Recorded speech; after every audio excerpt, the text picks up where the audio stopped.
En esta parte vamos a exponer lo que es las prenotandas para la preparación de los sacramentos. Durante siglos la Iglesia celebró lo que hoy llamamos los 7 sacramentos y reflexionó sobre ellos, sin reunirlos en una lista específica y sin pensarlos sistemáticamente. Aproximadamente a partir del siglo XII, la teología los clasificó y buscó establecer algunos trazos comunes en los 7. Desde entonces, determinados conceptos se transformaron en temas obligatorios dentro del abordaje genérico de los sacramentos, tal como la afirmación de que los 7 sacramentos fueron instituidos por Cristo y de que su eficacia ejerce espera operato, o sea, ellos por sí solos operan, que algunos imprimen carácter y que no todos tienen la misma importancia. Entre ellos existe una jerarquía en la que sobresalen los sacramentos de la Eucaristía y el bautismo. Los sacramentos están ordenados a la santificación de los hombres, a la edificación del cuerpo de Cristo y en definitiva a dar culto a Dios, pero en cuanto a signos también tienen un fin pedagógico. No solo proponen la fe, sino que a la vez la alimentan, la robustecen, la expresan por medio de la palabra y de cosas, por ello se llaman sacramentos de fe. Confieren ciertamente la gracia, pero también su celebración prepara perfectamente a los fieles para recibir fructuosamente la misma gracia, rendir el culto a Dios y practicar la caridad. Por consiguiente, es de suma importancia que los fieles comprendan fácilmente los signos sacramentales y reciban con la mayor frecuencia posible que sea aquellos sacramentos que han sido instituidos para alimentar la vida cristiana. Este apartado lo encontramos en el Concilio Vaticano II, en la Constitución Sacrosanctum Concilio sobre la Sagrada Liturgia, en el numeral 9. Tenemos las prenotandas. Preparación para los sacramentos. Hay una parte que se llama la iniciación cristiana. Por los sacramentos de la iniciación cristiana, los hombres libres del poder de las tinieblas y muertos y sepultados, resucitados además con Cristo, reciben el Espíritu Santo los hijos en adopción. Después del bautismo nosotros participamos también de la promesa y somos hijos en adopción por Jesucristo que nos ha entregado su Padre. Y celebran con todo el pueblo de Dios el memorial de la muerte y la resurrección del Señor.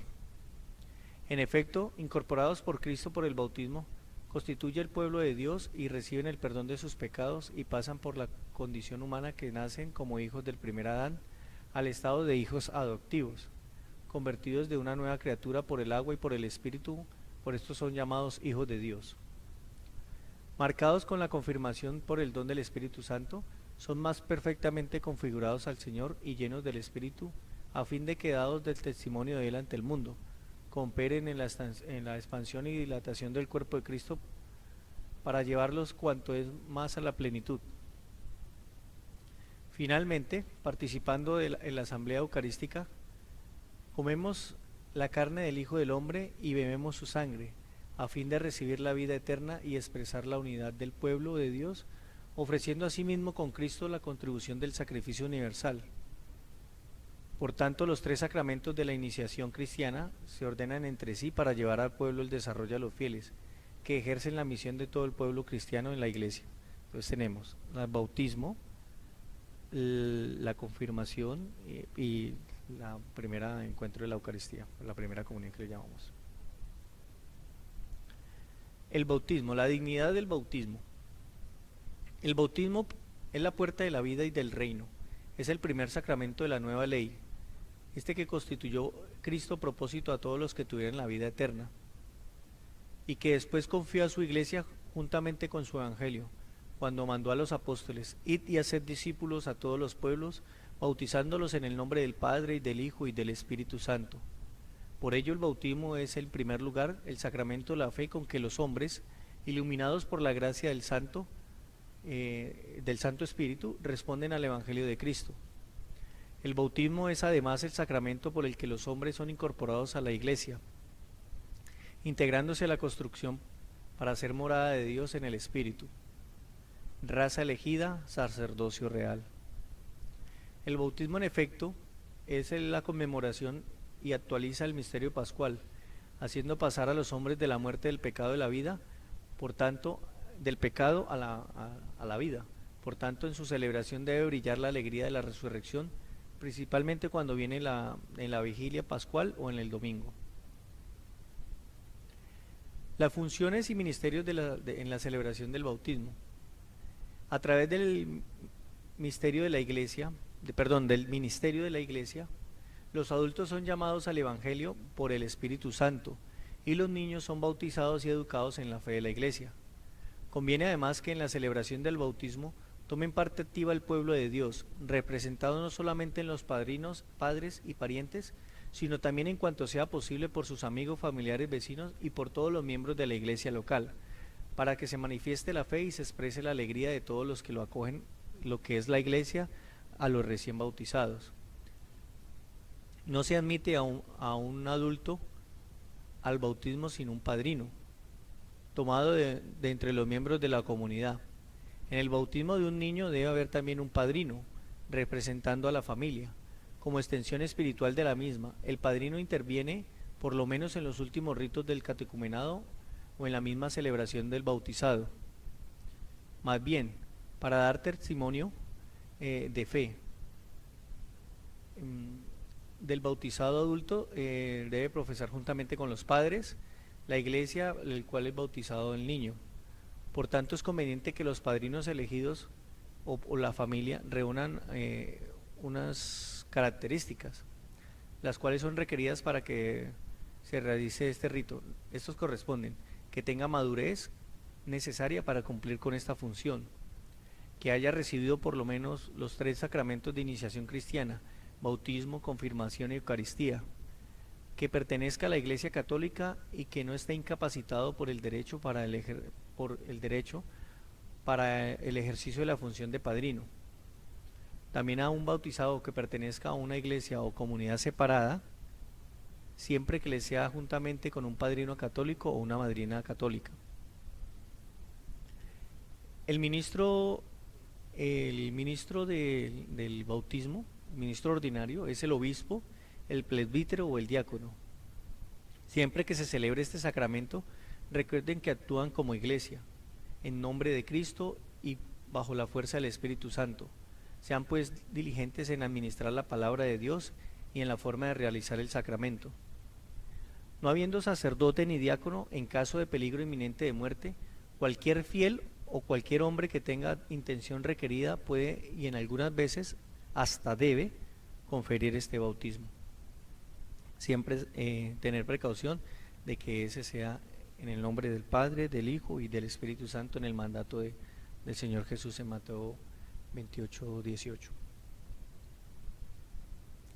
Requisitos para celebrar el bautismo. El agua del bautismo debe ser agua natural y limpia para manifestar la verdad del signo y hasta razones de higiene. La fuente bautismal o el recipiente en que se prepara el agua, se bendice el agua en cada una de las celebraciones. Las palabras las cuales confiere el bautismo en la iglesia latina son: yo te bautizo en el nombre del Padre, del Hijo y del Espíritu Santo.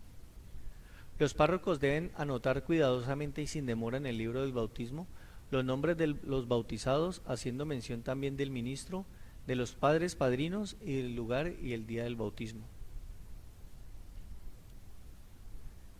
En el bautismo de los niños o infantes se entiende aquellos que por no haber llegado todavía a la edad de discernimiento no pueden tener ni expresar una fe personal.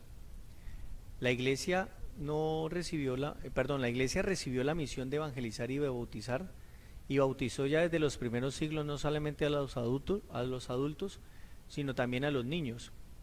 En aquellas palabras del Señor: el que no nazca del agua y del Espíritu no puede entrar en el reino de Dios. Ahora bien, para completar la verdad del sacramento, conviene que los niños sean educados desde la fe en que han sido bautizados. Procure el párroco tener contacto con los padres del niño personalmente o por otros, inclusive reuniendo a varios familiares, para prepararles a la próxima celebración con la reflexión pastoral y la oración común. En igual importancia, los padres del niño asistan a la celebración en la que su hijo renacerá del agua y del Espíritu. Los padres del niño ejercen un ministerio verdaderamente propio de la celebración del bautismo. En efecto, además de escuchar las moniciones del celebrante y de orar juntamente con la asamblea, desempeñan un verdadero ministerio. Este ministerio es ejercido públicamente cuando piden que sea bautizado el niño, cuando lo signan en la frente después del celebrante, cuando hacen las renuncias a Satanás y pronuncian la profesión de fe, cuando llevan al niño a la fuente bautismal, cuando encienden el cirio, cuando reciben la bendición especial destinada a la madre y a los padres. Los padres han de tomar una seria decisión en la elección de los padrinos, a fin de que el padrinazgo no se convierta en una institución de puro trámite o formalismo. No deben dejarse guiar únicamente por razones de parentesco, amistad o de prestigio social, sino por un deseo sincero de asegurar a sus hijos unos padrinos que por su edad y proximidad de formación de vida cristiana sean capaces de influir en ese día en la educación de la vida cristiana de aquellos niños. Miremos entonces los ritos, el rito del bautismo, cómo se vive el rito del bautismo. Este comienza con el saludo, el rito del bautismo comienza con el saludo. Primeramente la recepción del niño, en la que se expresa la voluntad de los padres y padrinos y la intención de la iglesia de celebrar el bautismo. En el saludo el sacerdote hace la acogida de la familia, haciendo un ejemplo. Tenemos esta: hermanos, con gozo habéis venido en el seno de vuestra familia el nacimiento de un niño. Con gozo venís ahora a la iglesia a dar gracias a Dios y celebrar el nuevo y definitivo nacimiento por el bautismo. Todos los aquí presentes nos alegramos en este momento porque se va a acrecentar el número de los bautizados en Cristo. Dispongámonos a participar asertivamente. Los sacramentos dentro del rito de la misa siempre lo vamos a vivir después de las homilías, antes de la oración de los fieles. Entonces aquí es donde se hace esta liturgia. Luego hace el interrogatorio: ¿qué nombre a los padres? ¿Qué nombre habéis elegido para este niño? ¿Qué pedís a la iglesia? El bautismo. El celebrante dice: la gracia de Cristo. Y en silencio signa al niño en la frente y después le invita a padres y padrinos a hacer lo mismo. Seguidamente hace la oración del exorcismo y la unción prebautismal. Tras esto el sacerdote lee una oración para que se le pida liberar al pequeño del dominio de Satanás y el espíritu del mal. Entonces ahí él concluye diciendo: para que el poder de Cristo Salvador os fortalezca, y os unjo con el óleo de la salvación en el nombre del mismo Jesucristo, nuestro Señor, que vive y reina por los siglos de los siglos. Entonces hace la unción en el pecho. De aquí va a la fuente. Si el agua no está bendecida, hace la bendición del agua, invoca la bendición del Espíritu Santo sobre el agua. Ahora es cuando entra en escena esta fuente bautismal con el agua con el que se va a bautizar el bebé. Entonces la persona que está oficiando el sacramento bendice el agua y nos da una conciencia de que el agua es fuente también de vida. Dice: el bautismo, por medio de la realidad visible del agua, trata de mostrarnos lo que acontece en el interior del bautizado. El agua es símbolo de la vida, de la limpieza, de la regeneración y la fecundidad, pero también por el agua llega la muerte y la destrucción. Por medio de esta oración vamos a desvelar los elementos simbólicos del agua y a unirlos a la salvación, para que captemos y quede expresado todo el contenido de nuestra celebración: muerto al pecado y vivimos por la unión a Jesús. Entonces ahí es donde nos invita: oremos, hermanos, al Dios Todopoderoso para que conceda a este niño la vida nueva por el agua y el Espíritu Santo. Entonces él hace la oración, pone las manos encima de la fuente bautismal y dice: oh Dios, que realizas tus sacramentos, obras admirables en tu poder invisible, y de diversos modos de tus criaturas el agua para santificar la gracia del bautismo. Oh Dios, cuyo espíritu en los orígenes del mundo se cernía sobre las aguas para que ya desde entonces concibieras el poder de santificar. Entonces ahí él va citando las partes donde Dios a través del agua nos ha hecho partícipes de la salvación. Cuando concluye, toca el agua con la mano derecha y dice: te pedimos, Señor, que el poder del Espíritu Santo por tu Hijo descienda sobre el agua de esta fuente, para que, sepultados por Cristo en su muerte por el bautismo, resucitemos con Él en la vida, por Jesucristo nuestro Señor. Y aquí ya llega lo que es las renuncias y la profesión de fe. En las renuncias, una vez bendecida el agua, los padres y padrinos en nombre del niño, que aún es un bebé, recién renuncian al pecado y confirman profesar la fe de Cristo, tras lo cual llega el momento del bautismo. Entonces el sacerdote les dice: queridos padres y padrinos, en el sacramento del bautismo este niño que habéis presentado a la iglesia va a recibir por el agua y el Espíritu una nueva vida que brota del amor. Vosotros, por vuestra parte, debéis forzaros en educar en la fe, de tal manera que esta vida divina quede preservada del pecado y crezca en ellos de día a día, que es la importancia que nosotros a veces como padrinos nos comprometemos. Entonces, después de ese compromiso, hacemos las renuncias. Renuncias a Satanás, siempre se debe responder en nombre propio. Sí, renuncio. No, sí renunciamos, no, sí renuncio a todas sus obras, a todas sus seducciones. Después de ya haber renunciado, hacemos la profesión de fe. ¿Creéis en Dios Padre Todopoderoso, Creador del cielo y de la tierra? Sí creo, siempre en primera persona. ¿Creéis en Jesucristo, su único Hijo? Sí creo. ¿Creéis en el Espíritu Santo? Sí creo. Entonces ya va la proclamación de fe. Esta es nuestra fe, esta es la fe de la iglesia, que nos gloriamos de profesar en Cristo Jesús nuestro Señor. Entonces siempre respondemos amén. Se llega al bautismo. Queréis, por tanto, el padre se acerca, el sacerdote se acerca a los padres y les hace la pregunta: ¿queréis, por tanto, que vuestro hijo, y no el nombre, sea bautizado en la fe de la iglesia para todos, junto de que acabamos de profesar? Entonces los padres: sí queremos. Entonces ahí ya el sacerdote, padres y padrinos y sacerdotes se acercan a la fuente bautismal. El sacerdote derrama agua 3 veces sobre la cabeza del niño con las palabras: yo te bautizo en el nombre del Padre. Le echa agüita, del Hijo nuevamente y del Espíritu Santo. Pues ahí ya hace el bautismo, y ahí efusionamente es bautizado. Seguidamente hace la unción con el crisma. Tras haber bautizado al niño, el sacerdote le unge en la coronilla con el crisma, que es un aceite mezclado con bálsamo sagrado. Este bálsamo es consagrado por el obispo el Jueves Santo, en el cual son bautizadas todas las personas del obispado. Coloca le impone la vestidura blanca. Después impone al niño una vestidura blanca como símbolo de la inocencia que el bautismo ha devuelto al pequeño. Precisamente por este motivo los niños van vestidos de blanco a las celebraciones, pero por el sacerdote en sí lleva su, su vestidura blanca que se le coloca siempre encima de la cabecita. Entrega del cirio. Junto a la fuente bautismal suele estar siempre el cirio pascual, que recuerda la resurrección de Jesucristo. De este cirio el padre o el padrino enciende una vela como símbolo de que ellos deben acrecentar la luz del niño para que siempre esté vigente y que éste camine como hijo de la luz.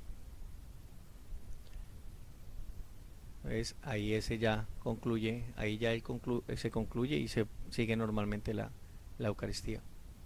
Ya es el niño ahí ya pasa a ser un nuevo miembro de la iglesia y un coheredero del reino. Tenemos el ritual de la Sagrada Comunión. La celebración de la Eucaristía es el centro de toda la vida cristiana, tanto para la Iglesia Universal como para las asambleas locales. Pues los demás sacramentos también, todos los ministerios eclesiásticos y todas las obras apostolados están unidos a la Eucaristía y a ella se ordenan. La celebración de la Eucaristía es el sacrificio de la misa, es realmente el origen y el fin del culto que se le atribuye fuera de la misma.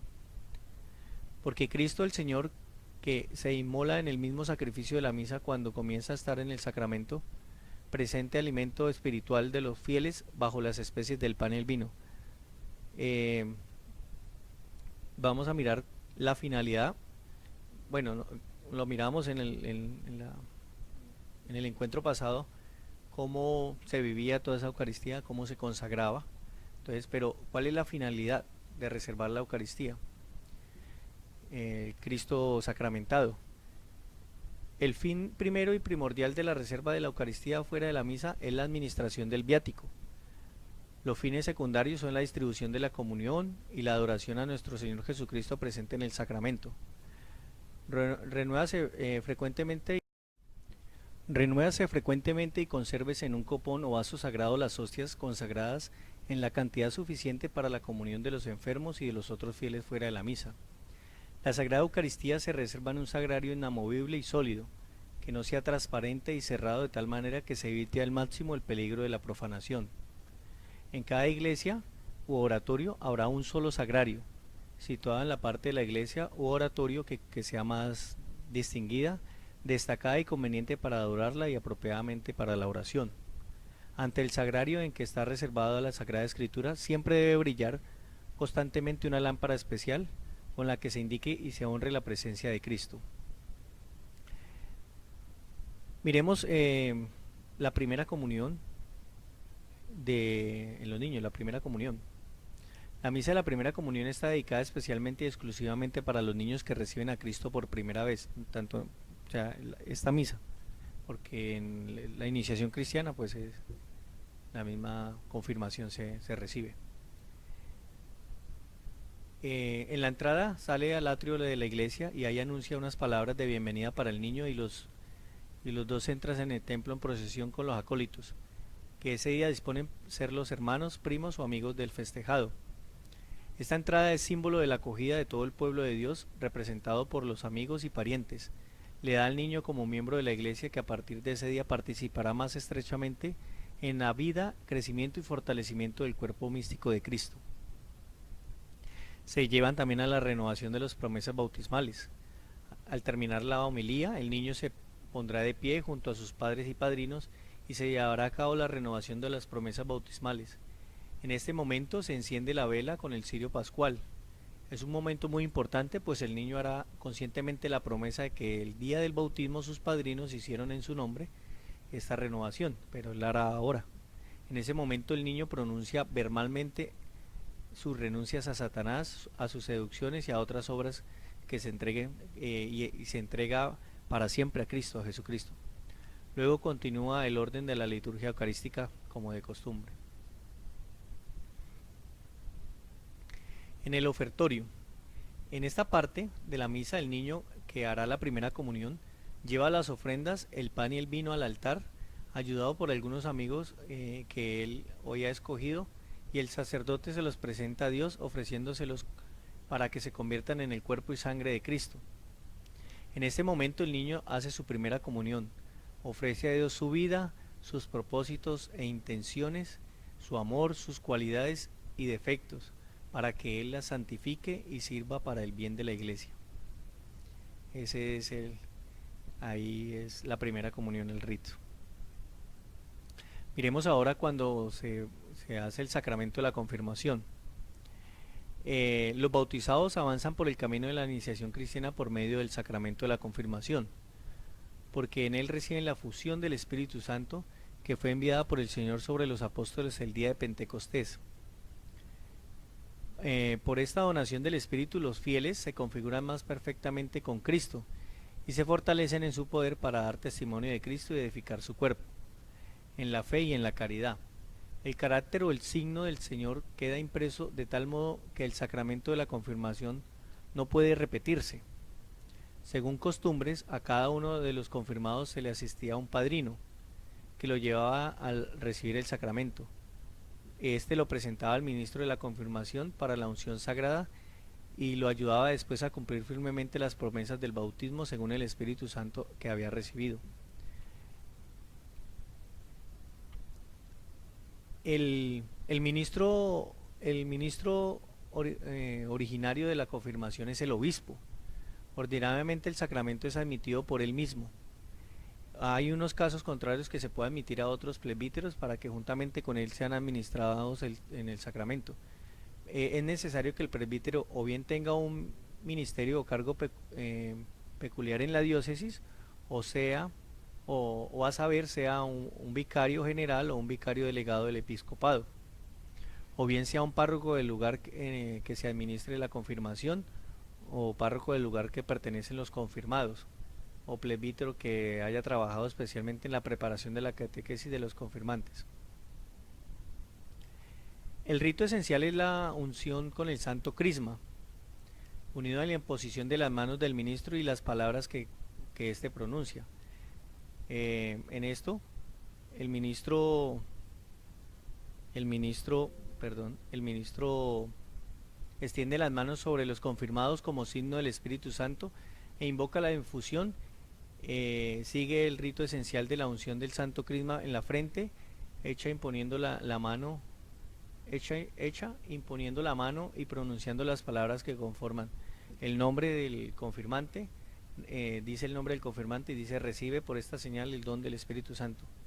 El rito termina puede ser con la mano o con un beso de paz que representa la unión del obispo con los fieles.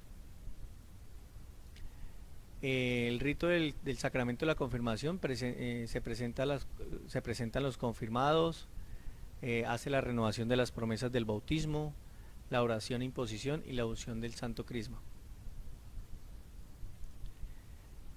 En el misterio de la reconciliación, el Padre manifestó su misericordia reconciliando consigo por Cristo todos los seres, los del cielo y de la tierra, haciendo la paz por la sangre en la cruz. El Hijo de Dios, hecho hombre, convivió entre los hombres para liberarnos de la esclavitud del pecado. Por ello inició su misión en la tierra predicando la penitencia y diciendo: convertíos y creed la buena nueva. Marcos 1:15.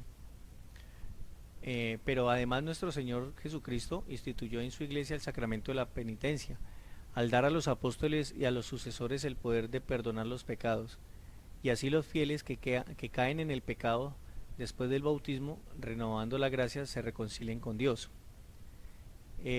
Jesús les dio otra vez, vamos a leer la cita bíblica. Jesús les dio otra vez: la paz con vosotros, como el Padre me envió, también yo os envío. Dicho esto, sopló sobre ellos y les dijo: recibid el Espíritu Santo. A quienes perdonéis los pecados les quedarán perdonados, a quienes los retengáis le quedarán retenidos. Juan 20, 21 al 23. El sacramento de la penitencia y sus partes, ¿cuáles serían? El discípulo de Cristo, que después del pecado, movido por el Espíritu Santo, acude al sacramento de la penitencia, ante todo debe convertirse de corazón a Dios. Esta íntima conversión del corazón incluye la constricción del pecado y el propósito de una vida nueva. Se expresa por la confesión hecha a la Iglesia. Dios concede la remisión de los pecados por medio de la Iglesia y a través del ministro, que es el sacerdote. La contrición. Entre los actos del penitente ocupa el primer lugar es la contrición, que es el dolor del alma y un detestar del pecado cometido en propósito de no volver a pecar. La confesión. La confesión es donde se expresan las culpas que nacen del verdadero conocimiento de sí mismo ante Dios y la contrición de los propios pecados. Es parte del sacramento de la penitencia, el examen interior propio del corazón, y la acusación externa debe hacerse a la luz de la misericordia divina. De aquí, pues ya cuando el sacerdote hace esa acogida, el asistente, olvidándose de todo lo que queda atrás, ¿sí? Lo que se confesó, ya eso el Señor lo olvida también, nos lo limpia y lo olvida. Nosotros también debemos hacer lo mismo, olvidarlo, no volver a recaer en lo mismo, porque no va a quedar perdonado ese pecado si no lo olvidamos. Filipenses 3:13. Se injerta de nuevo el misterio de la salvación y se encamina de nuevo hacia los bienes futuros. Aquí llega la absolución. Esta absolución, Dios le concedió su perdón por medio del signo de la absolución, y así el sacramento de la penitencia alcanza su plenitud. Dios quiere salvarnos y restaurar la alianza con nosotros por medio de signos visibles. Por eso instituyó al sacerdote, para que sea un signo visible. El rito de la reconciliación. El rito inicia con la recepción del penitente. El sacerdote da la bienvenida al penitente. Acá el penitente, pues, uno debería, en el nombre del Padre, del Hijo y del Espíritu Santo. El sacerdote invita a la confianza en Dios. Le respondió Jesús: no necesitan médicos los sanos, sino los que están mal. No he venido a llamar a conversión a justos, sino a pecadores. En ocasiones, cuando se pueda, se hace una lectura de la palabra de Dios, es opcional. Pasamos a confesión de los pecados y aceptación de la satisfacción. El penitente, estos son mis pecados, se los dice al sacerdote con honestidad, también habla un poco acerca de él. El sacerdote lo escucha, lo va guiando, y ahí es cuando, pues, de pleno arrepentimiento, me arrepiento de estos y todos mis pecados. El sacerdote le dará una penitencia para ayudar a compensar sus pecados y cambiar de corazón. Obviamente hay que recordar que esto no es que el pecado vale esto, no, sino es una penitencia para nosotros. Hay que cumplir esa penitencia. Eh, el sacerdote impone las manos, a veces hay ocasiones donde hacen la imposición de manos y la absolución. El sacerdote extiende ambas manos o al menos la derecha sobre la cabeza del penitente y tiene una oración, la oración de la absolución, que es muy bonita. Dios, para dar de cuenta de que no es el sacerdote el que perdona, sino es él, Dios a través de él. Siempre dirige: Dios Padre misericordioso, que reconcilió consigo al mundo de la muerte y de la resurrección de su Hijo, y derramó el Espíritu Santo para la remisión de los pecados, te conceda por el ministerio de la Iglesia el perdón y la paz. Y yo, entonces ahí pasa a ser la alusión del Espíritu Santo a través de él. Y yo te absuelvo de tus pecados en el nombre del Padre, del Hijo y del Espíritu Santo. De lo cual nosotros respondemos amén. Después de haber dado la absolución, el sacerdote prosigue: da gracias al Señor porque es bueno. Y nosotros respondemos: porque es eterna su misericordia. Y el sacerdote despide al penitente ya reconciliado diciéndole: el Señor te perdona de tus pecados, vete en paz. Entonces ahí nosotros sentimos el alivio, ya nos vamos más limpios. Sacramento de la unción de los enfermos. Este sacramento de la unción de los enfermos, tal como lo reconoce y enseña la Iglesia Católica, es uno de los 7 sacramentos del Nuevo Testamento instituido por Jesucristo nuestro Señor. Marcos 6:13, esbozado ya en el Evangelio, dice: recomendado a los fieles y promulgado por el apóstol Santiago, hermano del Señor. ¿Está enfermo alguno de vosotros? Llame a los presbíteros de la iglesia y que recen sobre él, y después lo unjan con el óleo en el nombre del Señor, y la oración de fe lo salvará, y el Señor le curará, y si ha cometido pecado le perdonará pecado. Entonces, los evangelios muestran claramente el cuidado corporal y espiritual con que el Señor atendió a los enfermos, y el esmero que puso al orden de sus discípulos de que procedieran de igual manera. Sobre todo reveló el sacramento de la unción, que es instituido por él y proclamado en la carta de Santiago. Este sacramento otorgado al enfermo, este sacramento otorga al enfermo la gracia del Espíritu Santo, con la cual el hombre entero es ayudado en su salud, confortado por la confianza de Dios y robustecido con las tentaciones del enemigo. O sea, nos libra de la angustia del mal. Muchas personas a veces en esa angustia desean hasta la muerte, eso no debemos desearlo. Entonces, son tentaciones que el enemigo nos pone. Entonces, para robustecernos en la fe y no dejarnos caer en esas tentaciones. Ministros de la unción de los enfermos. Solamente el sacerdote es el ministro propio de la unción de los enfermos. Los obispos, los párrocos, los vicarios parroquiales, los capellanes, los superiores de las comunidades religiosas clericales ejercen este oficio ministerial. El óleo que se emplea en la unción de los enfermos debe ser bendecido por parte del obispo o por un presbítero que tenga esta facultad, que se haya dado a través de un obispo. La unción se confiere ungiendo al enfermo en la frente y en las manos. Conviene distribuir la fórmula de modo que la primera parte se diga mientras se unge la frente y la segunda parte mientras se unge las manos. Esta es la fórmula por la que el rito latino confiere la unción a los enfermos. Entonces, ¿cuál sería? Entonces dice: por esta santa unción y por su bondadosa misericordia, te ayude el Señor con la gracia del Espíritu Santo, para que quede libre de tus pecados, te conceda la salvación y te conforme en tu enfermedad. De aquí desprende también el viático. Es el tránsito de esta vida. El viático robustece el cuerpo y la sangre de Cristo. O sea, se ve protegido por la garantía de la resurrección, según las palabras del Señor: el que come mi carne y bebe mi sangre tiene vida eterna, y yo lo resucitaré en el último día. Conviene además que El fiel durante la celebración del viático renueva la fe de la fe bautismal, con el que recibió la condición de hijo de Dios y como se hizo coheredero de la promesa de la vida eterna. Son ministros ordinarios del viático el párroco y los vicarios parroquiales, los capellanes y las superioras. También puede ser un religioso o en caso de necesidad o con permiso el diácono puede administrar el viático. Si no hay ningún ministro sagrado, cualquier fiel debidamente también designado o un ministro extraordinario. Llegamos al sacramento del matrimonio. Es la alianza matrimonial por la cual el hombre y la mujer se unen entre sí para toda la vida. El matrimonio queda establecido por la alianza conyugal o sentimiento irrevocable de los cónyuges, con el que uno u otro se entrega y se reciben mutuamente y libremente. Cristo el Señor, al hacer una nueva creación y renovarlo todo, quiso restituir el matrimonio a la forma y santidad original, de tal manera que todos los que en Dios somos unidos, nadie los puede separar, el hombre no los puede separar.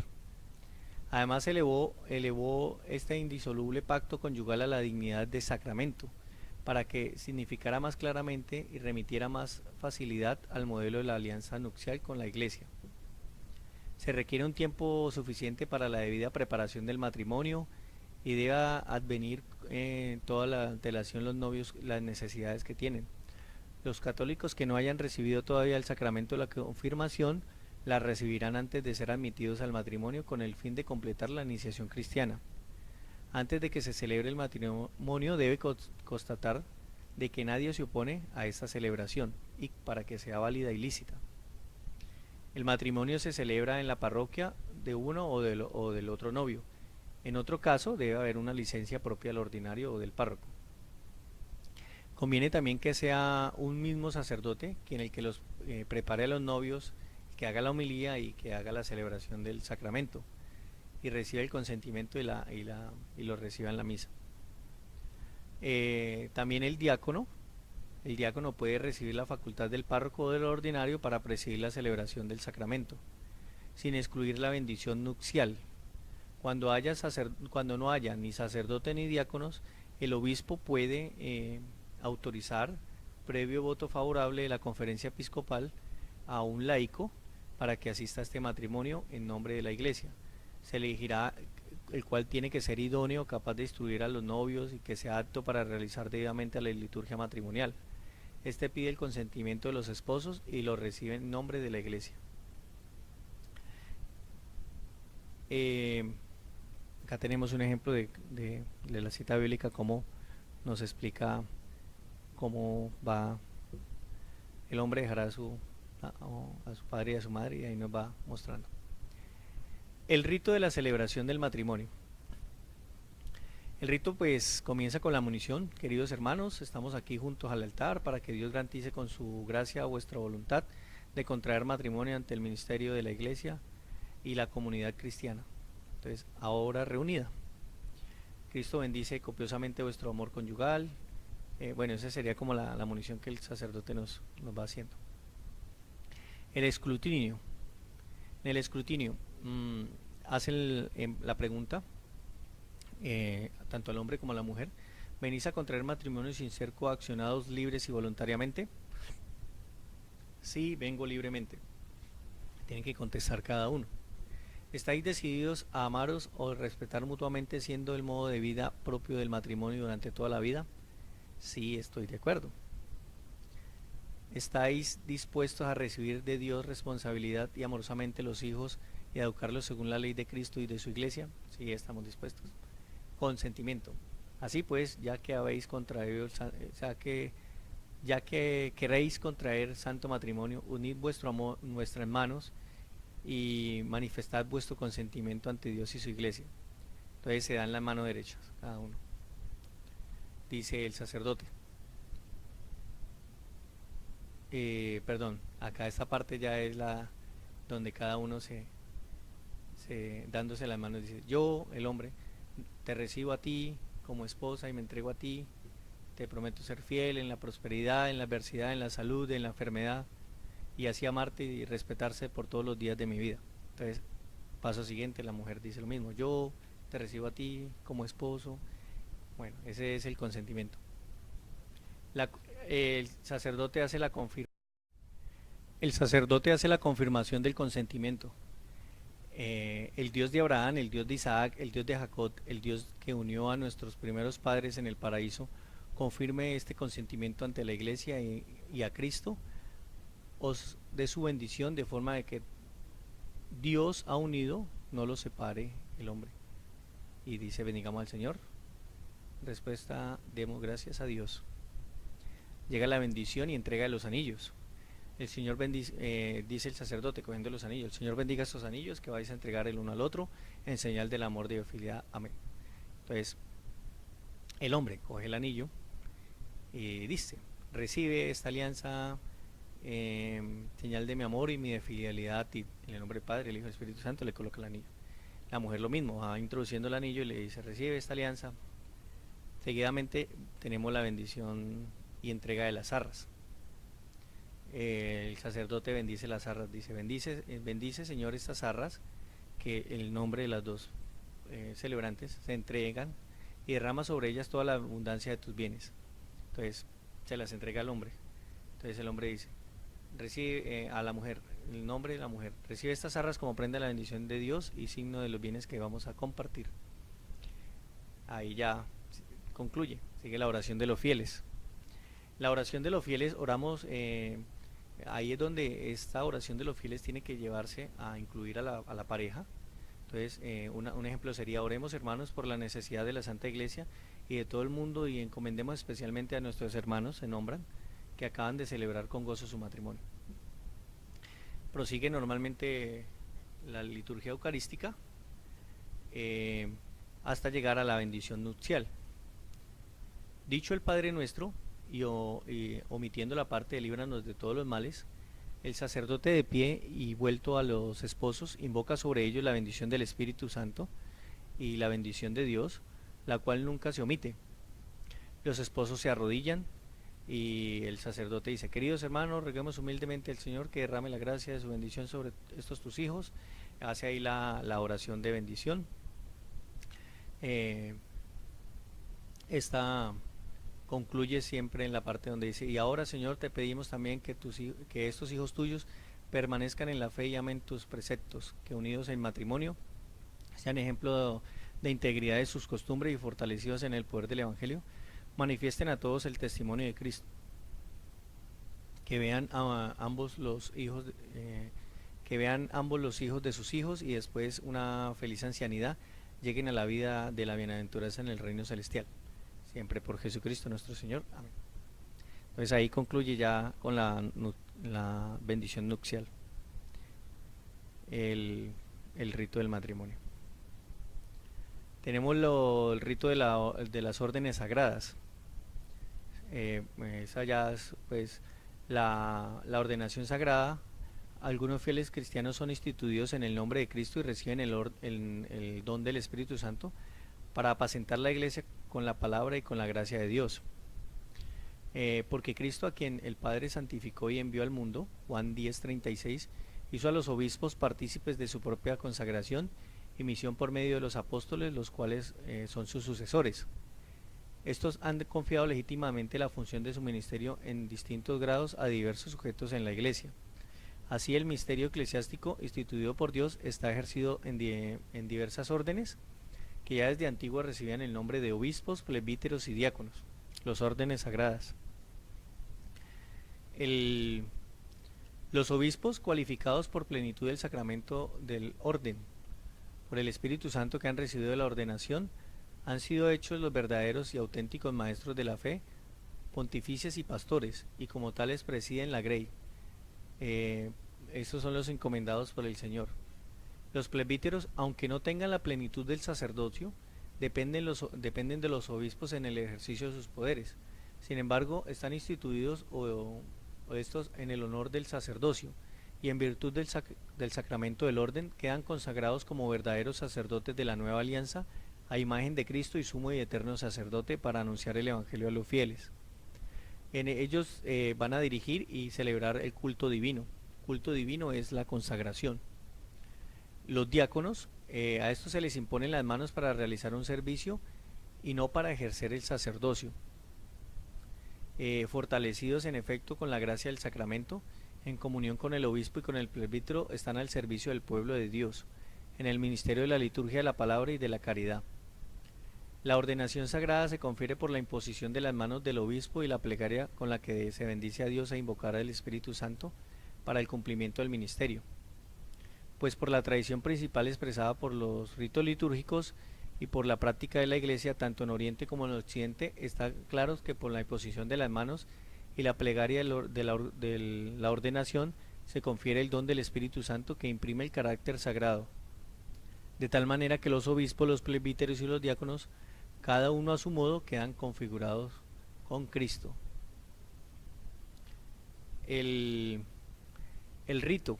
El rito, pues básicamente, mientras se imponen las manos, los fieles oran en silencio, pero participan en la plegaria de la ordenación escuchándola y por medio de la aclamación final confirmándola y concluyéndola. La ordenación ha de celebrarse dentro de la misa, un domingo especialmente. El, el, para un dato importante, para la ordenación de un obispo, siempre tienen que haber 3 obispos más y una orden de, del Vaticano. Bueno, hay un dato que se nos saltaba. Todos los sacramentos tienen una materia, forma, un ministro y un sujeto. Rápidamente, pues el bautismo, la materia es el agua, la forma son las palabras, que en nombre del Padre, el Hijo y el Espíritu Santo. El ministro, pues el que lo preside, y el sujeto es la persona que va a ser bautizada. En la Eucaristía es el pan y el trigo ácimo, el pan ácimo y el vino. La forma son las palabras con que Jesús el Jueves Santo la instituyó.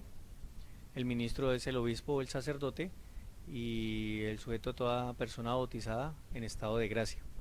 En la confirmación, la unción del santo crisma en la frente y la posición de las manos. La forma es: recibe por esta señal el don del Espíritu Santo. El ministro es el obispo. También puede ser un presbítero con la facultad que se le haya dado por el obispo. El sujeto, pues cualquier cristiano bautizado en estado de gracia antes de recibirlo. El de la penitencia, pues el dolor de corazón o contrición. La forma serían las palabras que pronuncia el sacerdote después de escuchar los pecados. Yo te absuelvo de tus pecados en el nombre del Padre, el Hijo y el Espíritu Santo. El ministro, pues puede ser el presbítero, o el obispo, también puede ser.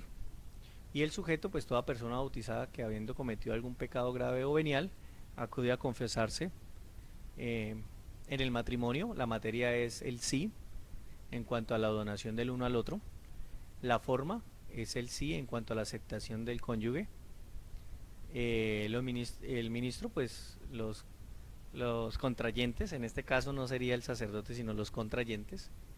Y el sujeto, el hombre y la mujer bautizados que cumplan con la validez del sacramento. La unción de los enfermos, la materia es el óleo bendecido. La forma es por esta santa unción, las palabras. El ministro, pues el presbítero o el obispo. El sujeto es cualquier fiel o que habiendo llegado a su uso de razón, pues esté en peligro por enfermedad o por vejez. El orden sagrado. El orden sagrado tenemos la materia, la imposición silenciosa de las manos. La forma es la oración ritual. El ministro, pues el obispo. Para la ordenación de un obispo deben de haber por lo menos 3 obispos. No se puede ordenar un obispo sin un consentimiento del Papa. El sujeto, pues todo varón bautizado que a juicio del obispo superior reúna las cualidades requeridas para este orden y que nada se lo impida. Bueno, entonces así concluimos pues esta parte de los sacramentos. Recuerde que son 7, tienen una forma, tienen una materia, un ministro y un sujeto. Les agradezco mucho y